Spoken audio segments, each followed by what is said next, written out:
This is the second in a series of interviews with Mr. Eric Kamba, the Executive Director of the Congolese Development Center. I'm Blake Parker, a human rights activist, and I'm also an advisor to Amnesty at MIT. Previously, Mr. Kamba and I have discussed the history, the natural resources, and location of DR Congo. Today, what I'd like to have him talk about is to elaborate more on the resources and the connection that the value of those resources have to the corruption that exists in the Congo. Allegedly, somewhere around 60 to 80%, not allegedly, it's what you find if you look it up on the internet, 60 to 80% of the world's supply of coltan comes from DR Congo. And coltan is a mineral that's in almost every cell phone, many electronics devices. Can you tell us a little about coltan and the other things that would cause a president or dictator to do anything to stay in power? Go ahead, please. Thank you, Mr. Parker, for coming to meet us again. Coltan, maybe a lot of people might not have heard about coltan and what that is, but everyone, all of us, we have a piece of coltan in our cell phone, video game, laptop. So coltan actually is a short word for columbite tantalite. This is a dull black metallic ore from which the elements are extracted, and coltan is used to manufacture mobile phone, DVD players, video game, and computers. And this has been following the conflict in Congo. So what happened is that Rwanda, the Republic of Rwanda, in the east of the Democracy of Congo, had invaded Congo, and it has been exploiting its coltan reserve. Rwanda is not the only countries. You have Uganda, Burundi, and other multinationals. But Rwanda has made it very difficult for the Democratic Republic of Congo to exploit its coltan reserves. So that's why and this has been documented in many reports from UN, Europeans, and very recently UN have even called on Rwanda to stop arming, recruiting militia to fight the war that is going on now in Kivu, in the eastern part of Congo. Interesting. Okay, another question. I'd like to ask you about the corruption in the 2006 and the 2011 elections. This is something that's becoming well known in the international community, but something that wasn't so well known in the past. Can you elaborate a little about what happened this year and also in the past that might mean that the elections weren't actually valid as they were?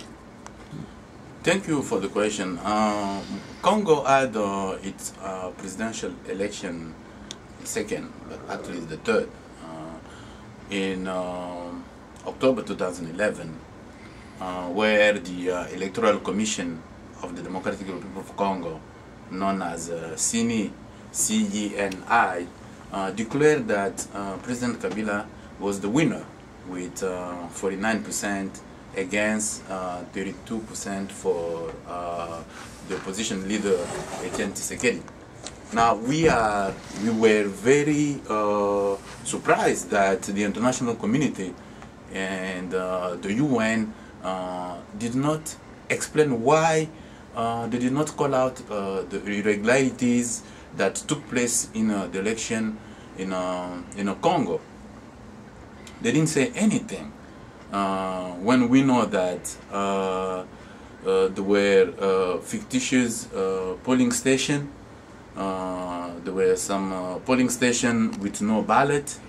The polling station was staffed with advanced ballot previously checked with the name of Kabila. The ballots were stored by private individuals in their house instead of guarded in the official site. And those ballots were already filled out, and they were delivered to the pool, some hours before the pool opened. The name of many registered voters were not included on the list that were there at the polling station. The state security forces were attacking and killing civilians, intimidating them from voting. So all these problems happened. All these irregularities were documented by Carter Center and some international observers, but we were so surprised that the State Department actually did recognize the election in Congo, those elections that were fraudulent. We're still fighting, we're still trying to bring this to the international community, to the American people, that their tax pay money should not support a dictator in Africa. What happened in Congo is something that we cannot support, and that is the result of the situation that we have now in Congo, the lack of leadership. We have a war that doesn't end. We don't know why there's a war, so the leadership has failed the Congolese people. They are not able to address the problem that is happening now. So we are holding the international community accountable. We want them to end what is going on in Congo, because it's well known, it's well documented. The reports are there at UN, and they know that. So just to answer your question, corruption is there in Congo. The election was fraudulent. Everybody knows that, and we want that to come to an end. Thank you, Mr. Kamba. So it's safe to say that, as it was previously said, the DR Congo is probably the wealthiest country in all of Africa in terms of natural resources, but the average citizen lives on what, about $1 a day or something like that? Yeah. The average citizen doesn't see that money. That money goes, what, to the president and to his select group of friends? Or is that something you can even comment on? Yes, I mean, it's a shame that a country of plenty, Congo is a country of plenty,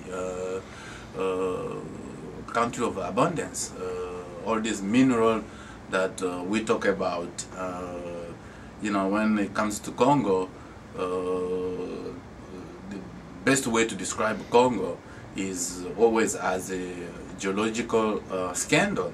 It is immensely rich in mineral, copper, diamond, gold, all that, coltan.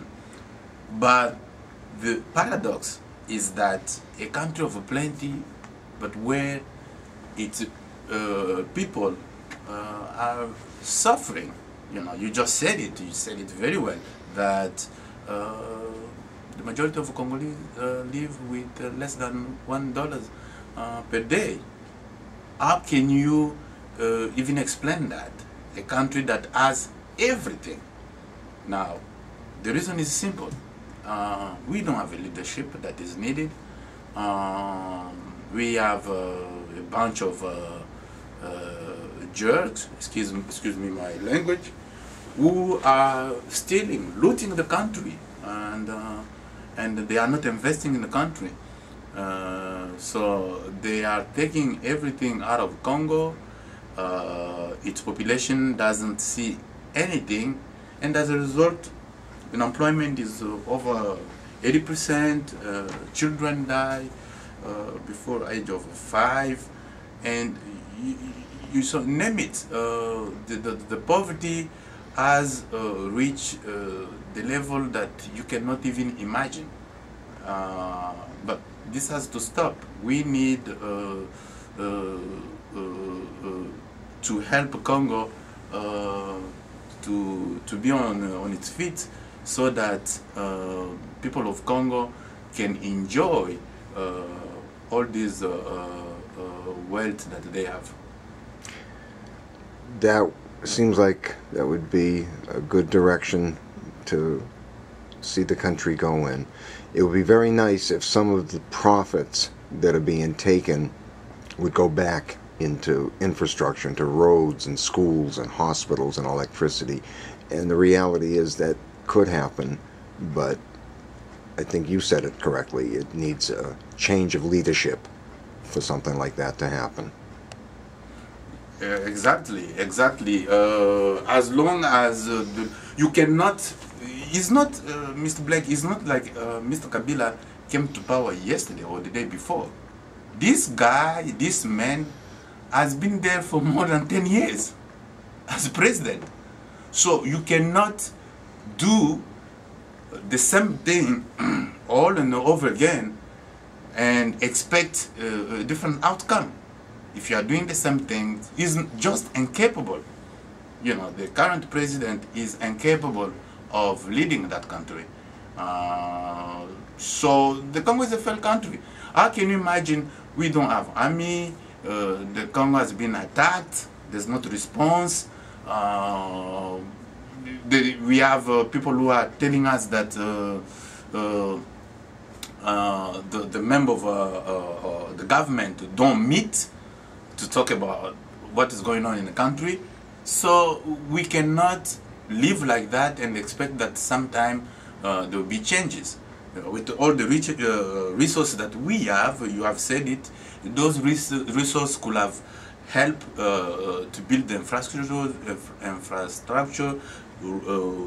road, school, hospital, but we have somebody who doesn't have a vision. You know, it takes a leadership, it takes a leader to do that, and this is what is missing. The piece is missing in Congo right now. Yes, it does seem that way, sadly, very sadly. Thank you very much, Monsieur Kamba. Oh, thank you, Blake.